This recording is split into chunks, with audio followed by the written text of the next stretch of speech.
importance of a physical equation lies in its ability to predict the value of some unknown quantity. Unfortunately, not all physical equations are so simple. Frequently, we find situations where, although the equation is known, we have no direct way of solving it.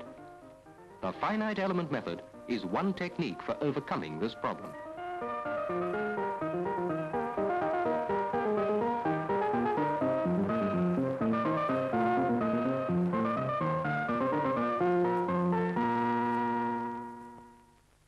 An engineer designing a bridge will need to know how the proposed structure will behave under load. The equations describing the distribution of structural stresses are known, but they can't be directly solved for a complicated shape such as a bridge. However, the equations can be solved for very simple shapes like triangles or rectangles. The finite element method takes advantage of this fact. We replace the single complicated shape with an approximately equivalent network of simple elements. The overall pattern of elements is referred to as the finite element mesh, and this pattern will be unique to each new problem. The initial step is to design this mesh, and for this we must first decide what kind of elements we'll use. One-dimensional rods, or two-dimensional triangles, or quadrilaterals.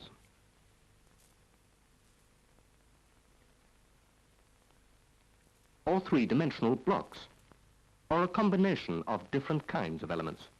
The accuracy of the calculation is going to depend on the number of elements we choose to have in the mesh. The more elements we have, the smaller each one will be, and the more accurate the results. Unfortunately, more elements also means more calculations to be done. For reasons of economy, therefore, we look for the happy medium, just enough elements to give adequate accuracy within a reasonable computing time. In our example of the bridge, we've chosen to use elements defined by 8 points. These points are referred to as nodes. In general, we regard each node as being capable of moving both horizontally and vertically. The exception will be those points around the outside edge that we can regard as immovably fixed. These boundary conditions must be included to complete the description of the physical problem so that the solution will be uniquely defined. Finally, we must specify the elastic properties of the material and what loading we wish to apply. In this example, we've chosen a large point load at the center of the bridge. The mathematical treatment aims at deriving an equation describing the whole system. We start from a basic relationship expressing the displacement of any node as a function of the node's coordinates x and y. In this example, the elements have 8 nodes, and for each of these, we write an equation describing the displacement of the node as a function of its coordinates. This gives us 8 equations for the whole element, which together form a matrix. This matrix is now the starting point for a series of steps based on the fundamental laws of mechanics. Step 1 relates displacements to stresses. From stresses we obtain strain energy, and from this we derive potential energy, and finally, from minimum potential energy, we obtain a pair of system equations for the complete element. By analogy with the equation of a simple spring, this new matrix is called the stiffness matrix for the element. Instead of a single displacement x, the matrix operates on the vector x, whose components are the displacements for the whole element. We carry out this process for every element in the mesh, so that we now have a stiffness matrix for each one. The important step now is to combine all these individual matrices into a single large matrix representing the stiffness of the whole system. Now, any two neighboring elements will have nodes in common, so values for common nodes will appear in both matrices. The matrices can therefore be combined by a simple merging technique. In practice, the process of solving the overall system equation is done concurrently with the combining of the matrices. The whole process is known as reduction. We now use a standard procedure to eliminate part of the matrix. The rows of the matrix represent a set of simultaneous equations. We solve the first equation and substitute the solution in the remaining ones, repeating until finally we're ready to add on the matrix for the next element. Eventually, when the last matrix has been added, we're left with the solution for a single node. We can now use this result rather like a key, working backwards through all the equations of the system until at last the displacement of every node is obtained. From these results, we can quickly calculate the corresponding stresses. In this example, we're showing the stresses as a contour diagram, with the areas of greatest compression shown in red and greatest tension in dark blue. The process we've been watching requires vast numbers of individual calculations to be done, and for this reason can only be done on the computer. Furthermore, the calculations usually involve such large matrices that a powerful computer with a large core store is needed. A great advantage of the computer, however, is that now we've completed the calculation for a load at one point, it's a very simple matter to repeat the whole thing with the load moved to another point. If we keep repeating the process with a sequence of different points, we can eventually build up a continuous animated sequence showing the behavior of the bridge as the load moves across it. This particular sequence was calculated using the PAFEC Finite Elements computer program developed in the Mechanical Engineering Department at Nottingham University, and was then drawn onto film using the Antix graphic animation program at the Atlas Computer Laboratory. Many other users of the Atlas Laboratory have also been working on applications of the finite element method.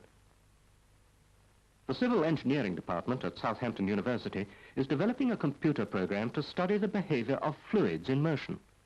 When fully developed, this program could find important practical applications in the design of offshore structures such as North Sea oil rigs. In this example, we're simulating a channel containing a rectangular block obstruction. The finite element mesh is based on triangular elements. We introduce a steady flow of liquid into the channel. The speed of flow, the viscosity of the liquid, and the dimensions of the channel are all specified. The upper diagram shows the path of the fluid, the distribution of free streamlines. The lower diagram shows what are called stationary streamlines. It contains the same information as the upper diagram, except that the uniform velocity of unobstructed steady flow has been subtracted in such a way as to exaggerate and clarify the small variations we wish to study. At this point, we've made a change in the conditions, equivalent to speeding up the flow. The streamlines change until again they form a steady state. Increasing the speed of flow still further, however, and a steady state is no longer possible. Vortices begin to form, and eventually a dynamic equilibrium state is reached.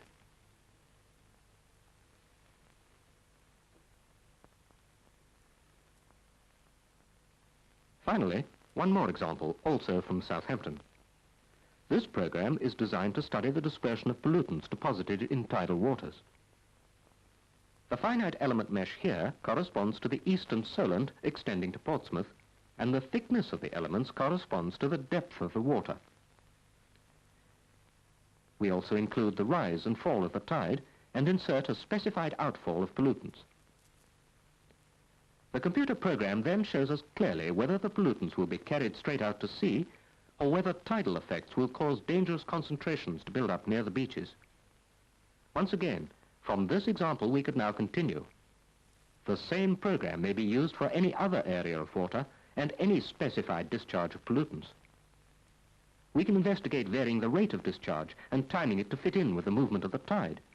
We can take into account the biological decay of the pollutant, and we can also include the background level of pollution from the rivers themselves. A major advantage of the finite element method is the ability to work with arbitrary shapes. This overcomes many of the limitations of older numerical techniques and gives the method a flexibility comparable to the use of physical models, but without their limitations. For example, different materials can be investigated easily by specifying different material properties as program data, properties that are difficult to vary in physical models. We can simulate life-size structures on the computer, whereas with the use of small-scale models, we're left with the scaling-up problems. Engineering research today is becoming increasingly sophisticated. It's often only by using the largest and fastest computers that we can hope to solve the complicated systems of equations representing a complex physical situation. With modern, powerful computers, it's also possible to conduct a comprehensive parameter search using a finite element program for large numbers of different cases in order to optimize the system. The finite element method can be applied to the widest possible variety of engineering problems. Undoubtedly, it can be said to lead the field in modern engineering computing methods.